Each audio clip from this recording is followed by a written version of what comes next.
For the next insight session, water sustainability, I'd like to call upon moderator Mr. Aditya Bharadwaj from Anekat, Vijay Krishna from BGOT Utility Solutions, Amrit Omnayak from Indra Water, Ganesh Shankar from FluxGen Technologies, Prabha Nagarajan from Open Water, Swapnil Srinivasa from Uravu Labs, Lokesh from Eco HTP, please. Hey, good morning, everyone, and thanks for all the panelists here. To sort of hear and talk about water sustainability as a topic. But just before we start, 2 points I would like to make, because this is a little personal for me, a happy moment. Because one, I think the Tamil poet or philosopher Tiruvallur, right? I mean, he placed water just after God. He started with Kadavul Vazhuthu and then spoke about Van Sirappu, which is about rain and water. And then our firm, Aniket Capital, we are named after India's oldest water regulating structure, right? So with that, wonderful welcome and a good morning to everyone here. Maybe before we start about water sustainability, right? I'll try and cover two important aspects and then obviously pick all of your thoughts on these two aspects, right? One is on water use and efficiency, right? And the other one is on how do we sort of treat wastewater and wastewater management and all of that, right? So firstly, on water conservation, efficiency, we're reading news one side on, approaching day zero at Cape Town, unpredictable rainfall and all of that. But on the other hand, we see inundation of low-lying areas and everything, right? So firstly, just throwing it open to the panel, and maybe you can just introduce a little bit about your company as you start. But is water conservation firstly a behavioral issue or is it an infra issue? I've always sort of dabbled with this question, but sort of open it up to you guys to help us understand a little bit more on water conservation.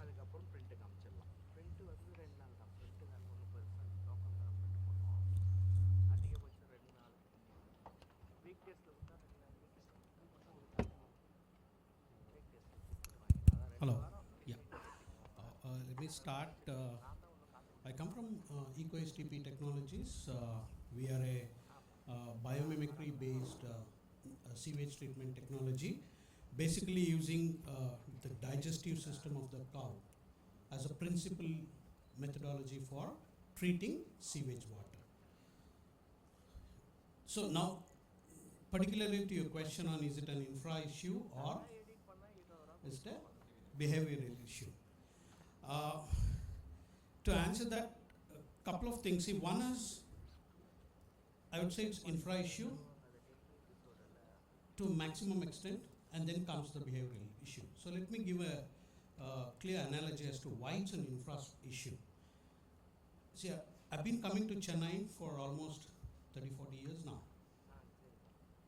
Just the same road after the Madhya Kailash used to be a wetland.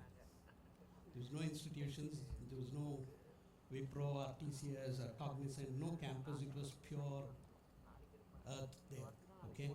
Now, it's a rampant growth. Now, because of the growth, there's rampant amount of usage of water. And now you can't expect, see, for a government to build a sewage treatment plant to a certain extent, it's possible. Now, say for example, they build a 100 MLD plant, and then in 10 years it's going to become 300. So in the heart of a city or just outside the city, where do you find so much land? Who's going to give it to the government? And what would be the infrastructure cost for that? So what's the solution? The solution is, can I treat the wastewater at my level itself, in my building, in my house, or in my housing society, and thereby reuse the water? That's something which we have to look at today, because a centralized system is not going to give you a right solution, because it's going to cost huge amount of money and land and infrastructure and people and cost to the government.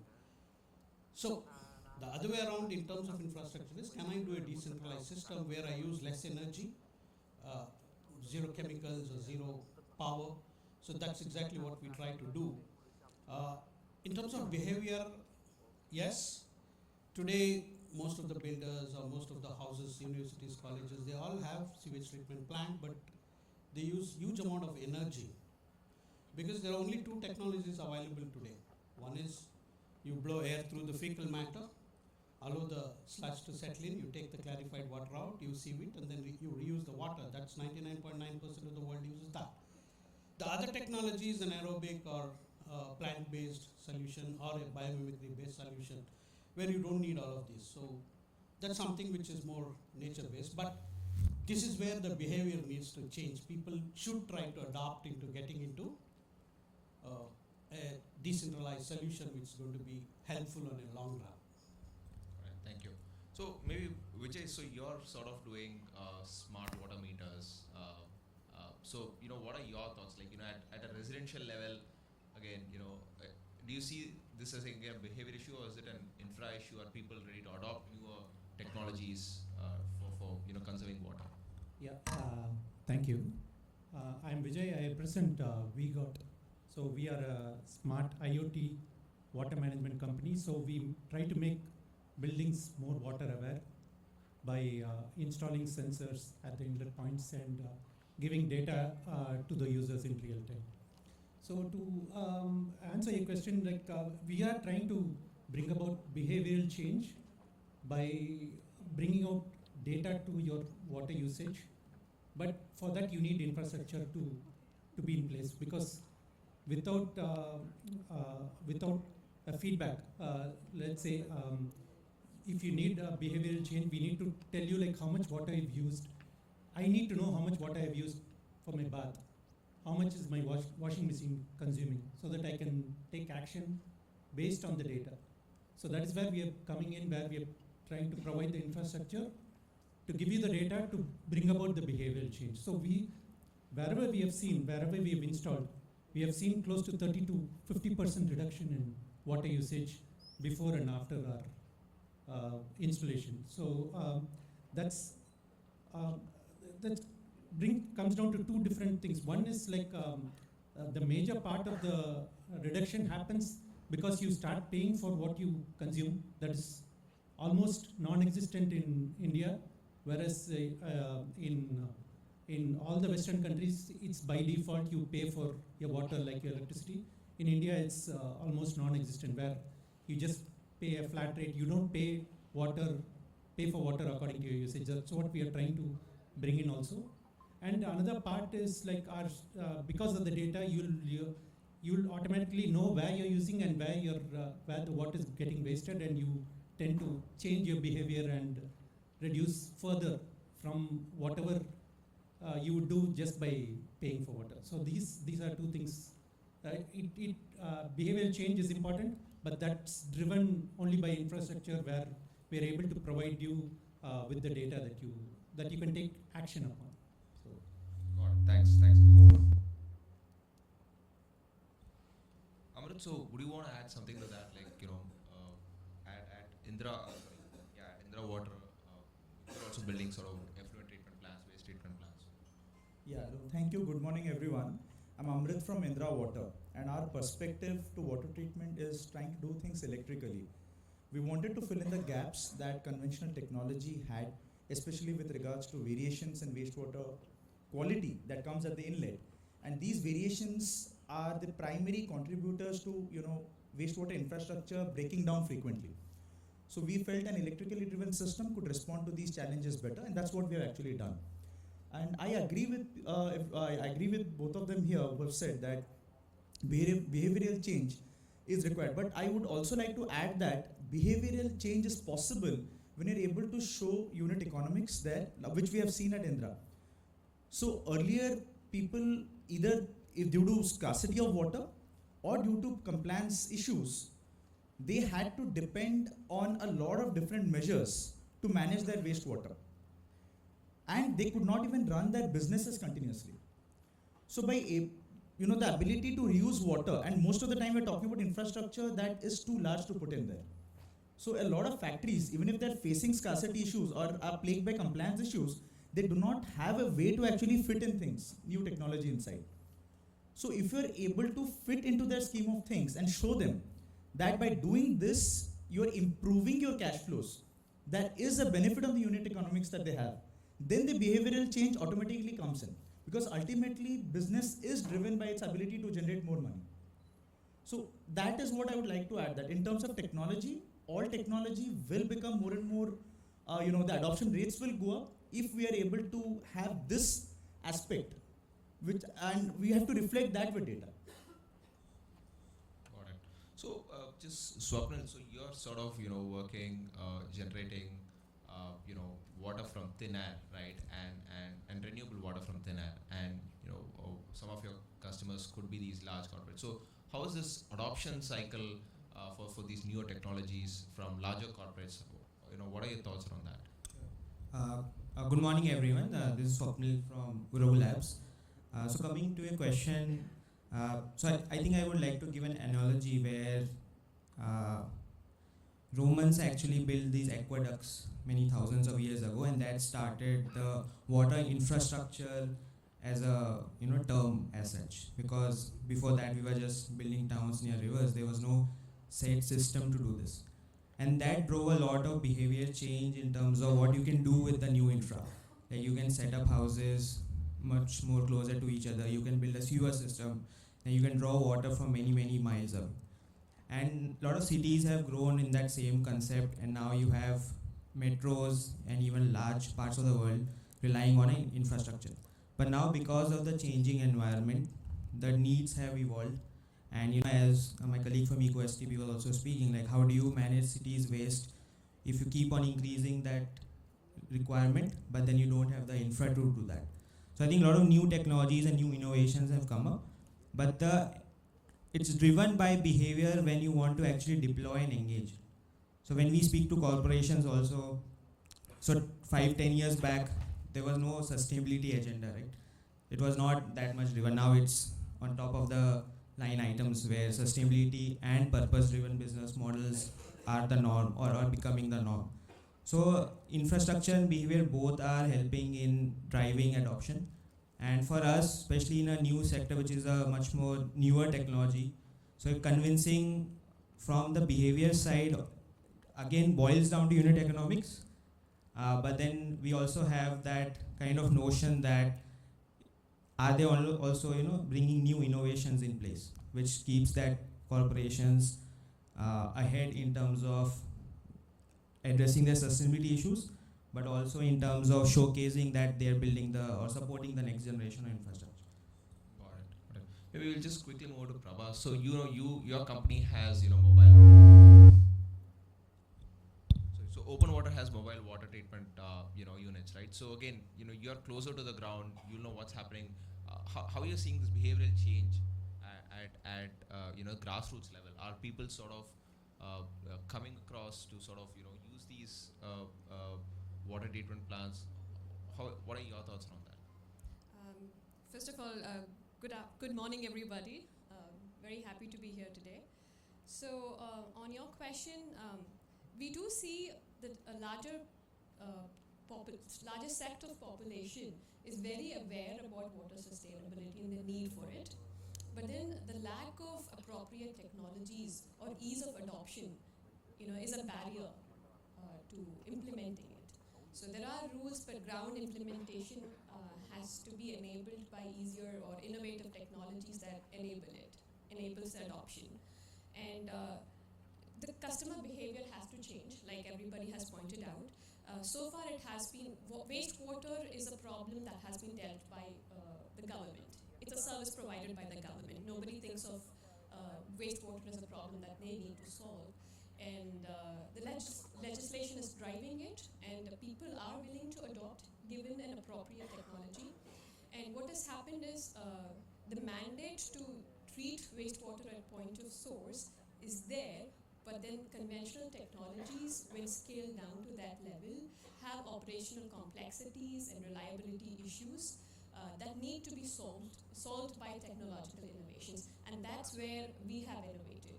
So we have a plug-and-play system that gives you complete automation, and that does not rely on microbes or chemicals or membranes, which are big logistic barriers and also technological barriers. So we ensure that those pain points in adoption are solved, and there is a higher rate of adoption by the customer. So to put it simply, yes, we do see people more willing to adopt it given the right solution. Ganesh, would you want to add anything to that? So firstly, privileged to be sitting along with the most knowledgeable people in water here. Thanks for the opportunity. So I'm Ganesh from Fluxion Technologies. To your question, my father says there are 1,000 lakes in Bangalore before I was born. Now we have less than 100. And the earliest time I saw water was we had a well at home, and then that well dried out, so we got a tap connection at home. When I went to my primary school, when I went to my middle school, my father got a overhead tank at home because the water was not coming on a regular basis. Then by the time I went to my college, PU college, 11th and 12th, we got a sump at home. So because the water was not able to pump water to all the houses, so we got a sump at home. By the time I went to my engineering, we also got one more tank at home. By the time I went to my master's at the Institute of Science, we also started getting water from tankers. If the rate continues, my son will consume water through capsules, right? So this is how I have seen water. So what we believe is if there's a competition for water between my father and industry, who will get the water? Obviously, I believe my father should get the water. Amazing. So that way, I feel industries are in massive risk because of a warmer planet or a rapid urbanization, like I've seen it. There will definitely be a competition for at least fresh water, right? In this regard, it is very important that industries understand this risk and start taking corrective action immediately. So we are here to de-risk industries from water crisis. The water crisis is not going to happen, it's already happening. So we help industries identify leakage, wastage, excessive usage, and their water depletion in the source from where they are getting, including satellite imagery, and of course, wireless sensor network within the fence to identify potential risks to make sure that there are three major risks, which include one is financial risk, because the cost of water is increasing, and the indirect cost of water in terms of pumping, purification, and the treatment cost of water is reduced. The second is business continuity risk arising out of either through drought or even flood or a competition for water, or the compliance risk. India's GDP is getting affected by 6% because of water, up to, according to Niti Agri report. So the compliance is slowly waking up, and the Central Groundwater Authority has made it mandatory that all groundwater extraction should be monitored and you have to pay for it, and Central Pollution Control Board and BRSR, which is bringing water transparency. If I'm wearing a t-shirt, I would eventually know how much water was made to make this t-shirt. So that way, these three risks we are mitigating through our data science and IoT based platform to ensure that industries can actually thrive well by becoming water stewards. That's interesting. So maybe I'll just segue to the next thing where I want to ask. So where does agriculture fit into the scheme of things, right? Because they're one of the largest consumers of water. And I was reading a fact somewhere saying, average person consumes 6 liters of water per day, but his food on the plate actually has consumed 3,000 liters of water. So where does agriculture fit into the scheme of things? See, agriculture is a large guzzler. To be honest, with my limited understanding on this, I believe one is how water is available at agricultural land that has to be harvested or managed is one thing. But it should not be confused with the water availability at urban level, because there's a piping network or various way how water is given access to individuals is very different from the way water is accessed by a farmer. So though agriculture might be is consuming, I don't know, around 85 to 90%, but that's not the exact water that we consume at industry or residential level. So I would actually pass on this question to people who are more knowledgeable in the panel.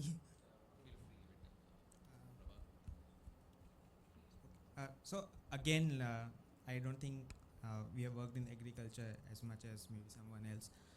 But one factor, like say in Indian context, agriculture is a lot dependent on groundwater. So, and India is one of the largest consumers of groundwater throughout the world, even more than US and China combined. So that is actually creating a lot of, I would say, scarcity and even leading to drought-prone areas. If you look at belts in Punjab and Haryana, they are supposed to be like most critically stressed when it comes to groundwater. And again, what happens is there have been policies which have also kind of motivated farmers to, you know, fetch as much groundwater as possible. So during the Green Revolution, they were given, you know, a lot of free electricity. There were no compliances or regulations in place that this is how much you can withdraw. So the gist was more that, you know, you produce more rather than, you know, save more or be more efficient. But now that norm is changing, and that we are realizing that, you know, agriculture is one industry where a lot of water actually goes in. And then the industries have also started looking at their entire footprint of water. So even if you say make a beverage which is just 1 liter of water, but the ingredients which goes into them might be coming from, say, sugarcane, which consumes enormous amount of water. So the actual water footprint of that product could be even 200, 300 liters. So in the entire supply chain, how you can, you know, reduce water from the production till your product getting actually made. So there's, I think, a lot of work which could be done, and, you know, companies can look into it. Do you want to add something to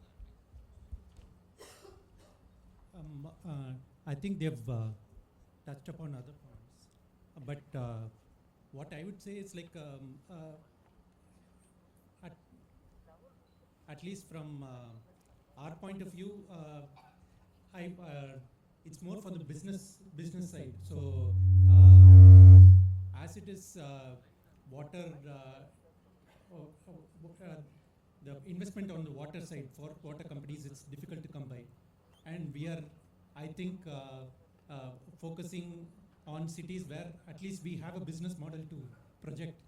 But if I come to an investor and say I am going to reduce water in the agriculture side, I will not have a sustainable business model which money will come by for me from investors. So unless we find something there, at least from my side, water conservation, I don't think it will take off.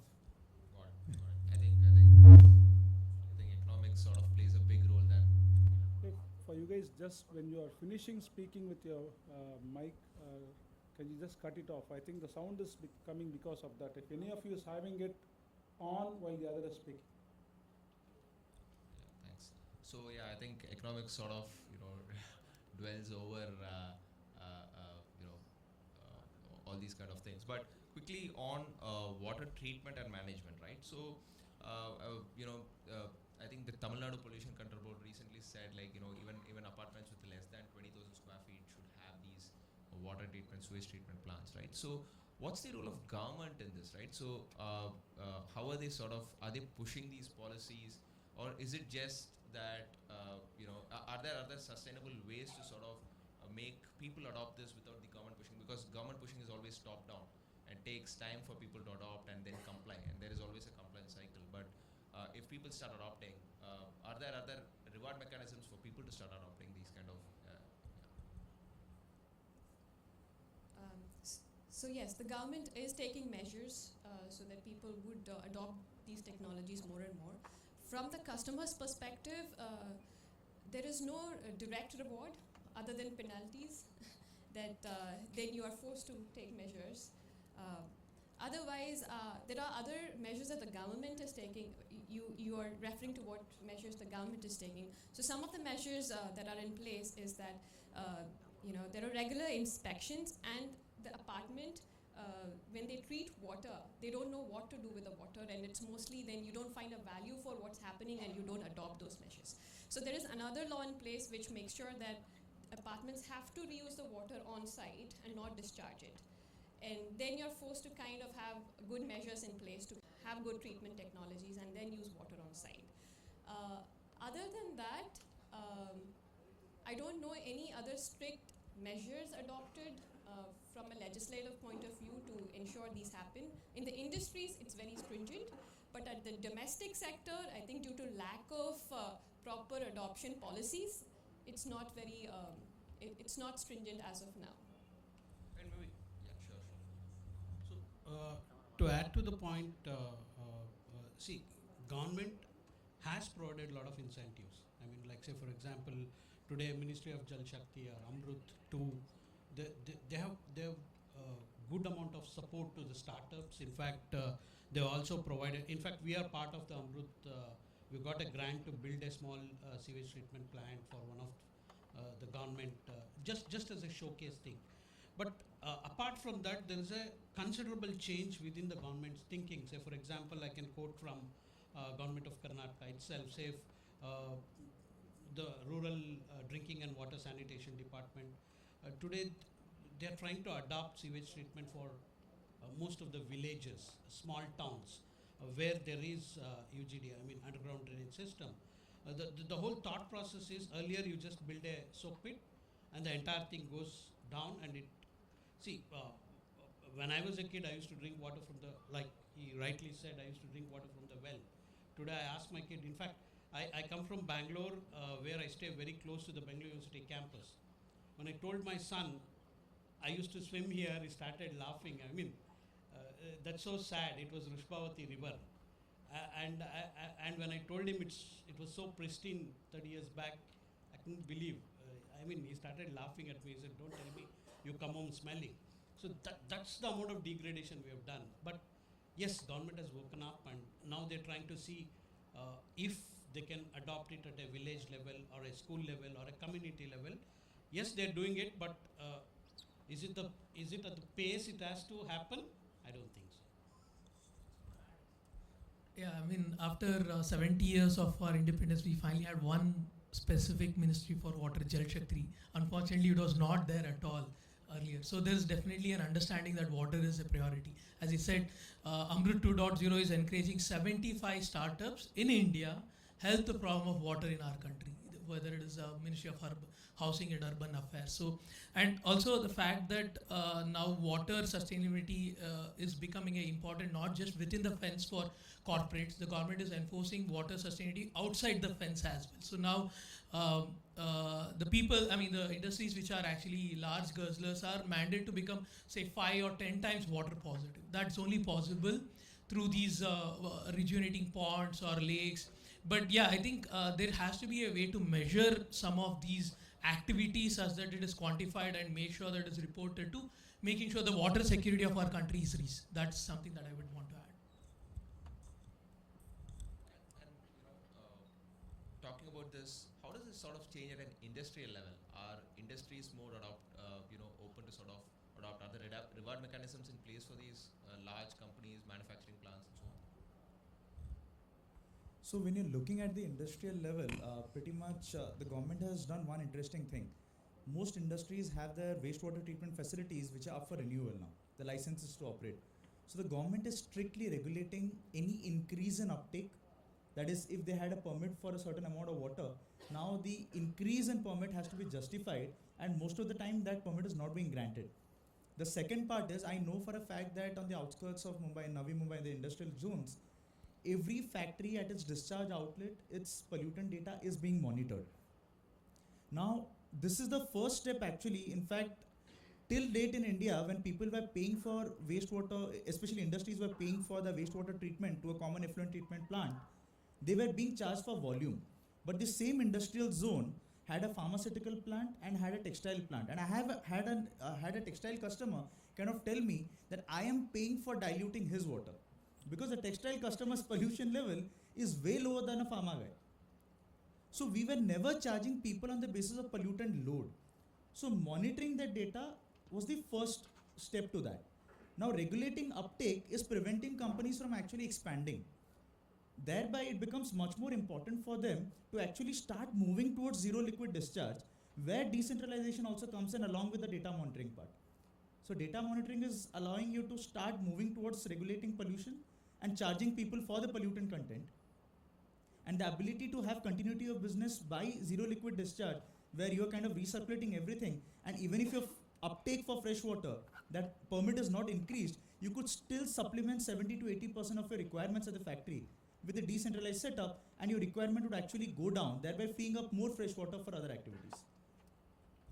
Just a quick sort of follow up to that. Decentralization means larger scale and a lot more wider base, right? But then there are other problems like leak and other problems that sort of come up with these decentralized systems. So how do you sort of go about address that? Because when you're sort of looking at a larger picture, water is a liquid, right? I mean, just flow anywhere. So, and we're talking about conservation again. So, how do you sort of control that then? One of the biggest advantages of decentralization is your ability to get data at the point of source and your ability to act on the data at the point of source.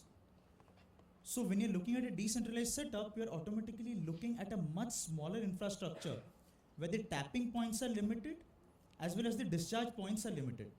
So for, let's say, VGOT or even Fluxion, when they're monitoring the aspects of where water is getting wasted in different areas, they would actually prefer a zero liquid discharge facility to a municipal sewerage network or a common effluent treatment plant. Because at there, you're not only just scaling up the volume of water, but you're also scaling up the type of hardware required to monitor that. And it completely changes the cost attached to that, as well as the complexity attached with that. So moving towards decentralization actually allows us to monitor our data much better. And it is possible to kind of have a central data repository for all the decentralized data, and that can be used to drive policies, but also business actions at the company level.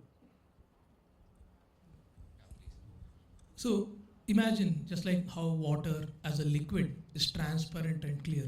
If you make the data of water transparent and clear and you make it very decentralized, now you have an opportunity to create competition between people to be more efficient in water, and you can nudge them with various rewards mechanism. So if you don't have the data, you actually are not in a place to take any action. Just to add to the whole concept of decentralization, right? So along the whole value chain, right? You're sourcing water, then you're treating it, then because of the waste, then you're managing it. So overall, if the more decentralized technologies are in place, then you can reduce in the entire steps of all of it. So say with renewable water from air, you can reduce on freshwater consumption.